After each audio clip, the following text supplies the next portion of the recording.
Hi everyone, welcome to this week's Ask AJ, and today I'm with the lovely Tori, one of our newest client executives here at Ashdown Jones. Hello. If you don't know me, Edward, Operations Manager. So I'm more sort of office-based, whereas Tori's more out and about with the clients and people-based. So we thought today we'll have a chat with Tori to find out how our wonderful client executives communicate with all our wonderful homeowners or clients.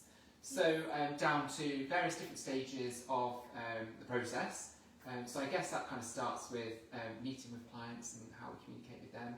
But I guess do you find out from them how they like to communicate? Some people are different, aren't they? Some people like Yeah, I think when you speak to them and when you first have the initial meeting, you sort of get to know them as a person, and then you sort of see and ask them what they would prefer to do and how they prefer to communicate, if they're busy with work or if they've got young children, things like that. It's all factors, isn't it?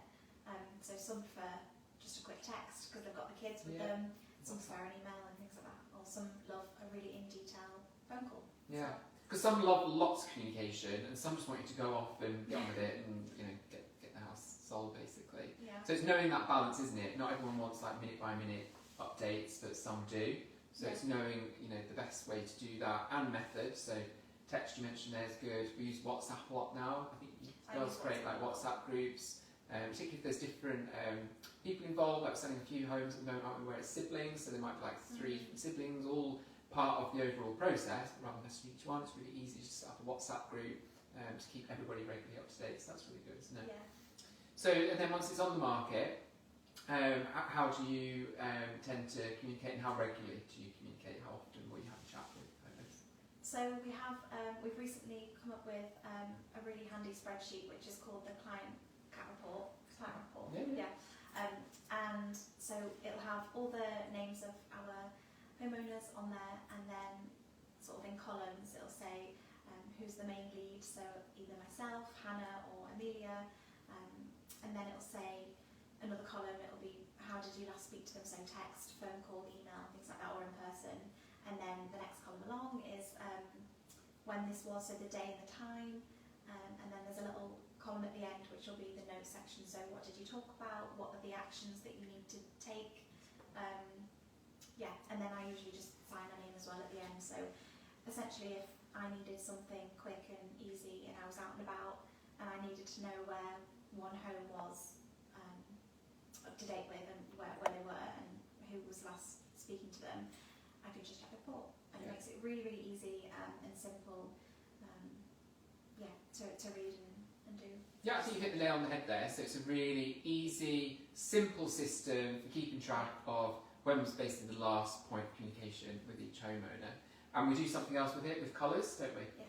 Yeah. So something called RAG rating, so red, amber or green. So that's kind of rating how the conversation's gone, whether it's good, bad or in the middle. More often not, very green, which is good. So if it's not, then that's where we need to take action. That's where it's important to log that and note that. As Tori mentioned herself, it could be that you've had to take a week off. I don't know, you've been unwell or something's going on or at home or whatever. So it's really important that anybody else within the team can step in, see when we last had a chat, what those actions were, so that then they can step in and take over if need be. And also knowing who's the lead contact is really important. Everybody at AJ, we all love to talk to everybody, but it is good to have a main point of contact, so it just saves loss of communication, or you might have a chat with them about something that you kind of know about. So it is nice to have a primary point of contact, but certainly anybody is available to have a chat with. But I like that system. I think that works quite well. And it might be that I could be one. I have a few, and Tom, our lovely sales manager, he has a few as well. So it's really good that everybody kind of knows where everybody's at with each of the homes that they're kind of dealing with. But that's regular communication, that's weekly, isn't it? Yeah. So you update that every week? Yeah, every day if we can. Every day? But you're trying to have at least a conversation a week? Yeah, Mondays and Fridays we like to just tie everything in, so Mondays we know the week ahead, and then Fridays again the following week. Yeah. So it's handy, really, really handy. And what I tend to find is it's super important in the sense that we're strong believers that no news is news. So we appreciate that the process of selling a home is a bit stressful. You're a bit on tender hooks. It's a bit of the unknown, isn't it, and what's going on and that kind of thing.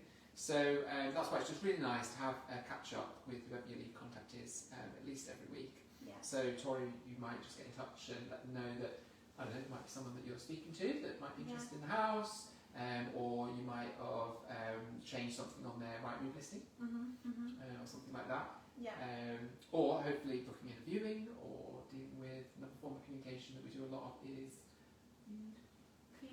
feedback. Yes, So we love all feedback. of We feedback. love it. So again, in a similar way to that spreadsheet that Tori mentioned, it's really important that you log feedback when you've received it, when you've passed it on. We like to date it Yeah. because we know how important feedback is to a homeowner. Because again, you know, if you've just had your viewing, you kind of want to know how it's gone, and you know, if it's not gone the way you wanted it to, fair enough, it happens. But it's really great to get that feedback so you can take action.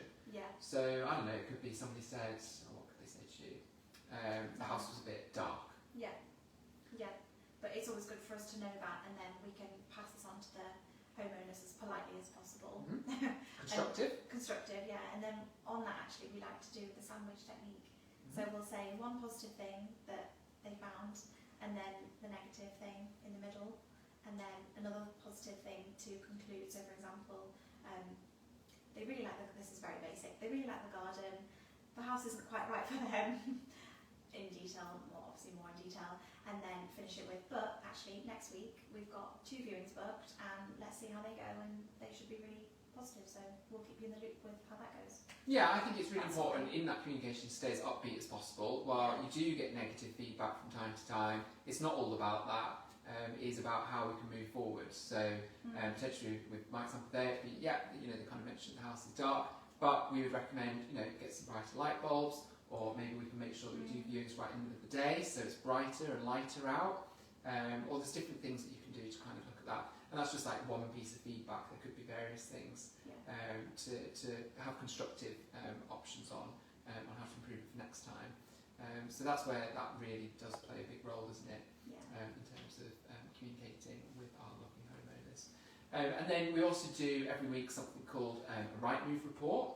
So it's another nice opportunity to communicate with homeowners as well. So it will provide each of our owners with like a graph, so they get the opportunity to see how they're doing on Rightmove. So it does go up and down, don't get me wrong, depends on the market and what's going on. It's a nice way to compare from the week before to the current week. So it could be that Tori has noticed that house maybe doesn't get many clicks one week, and then she's changed the main image on Rightmove, maybe the headline text or the summary text, or the finer details, etc. So then you can actually see that impact the next week. So it's a really nice opportunity to reflect on that, analyse it, and show the impact, hopefully touch with positive impact that those changes have had, and that goes out every week. Yeah. So lots and lots of communication, and that is the key, isn't it? It's really important. And of course, anybody's welcome to ring us anytime. So they're kind of proactive communication techniques that we do for everybody else. But yeah, it's nice. Give us a call. We love to chat. But yeah, so they're the main points. I think the main things to take away from that is communication. Yes. And no news is news. So we fully appreciate that it's a tense time, and you want to know, even if it is bad news, what's going on, or even it could just be that a viewer, I don't know, they might just want another couple of days. Think about it. It's a big decision, buying a house. But you want to know that they're taking another couple of days. So that's where the girls are really great at keeping on top of that, and those kind of forms and tables and techniques. It's a good way of tracking it, so it's really good. It's really good. Yeah. That's So, awesome. so that's our communication to you for this week, and we'll see you. It might be next week. We don't know what's happening next week. But yeah, we look forward to having a chat with you again, and yeah, have a lovely rest of the week and weekend, and we look forward to seeing you on the next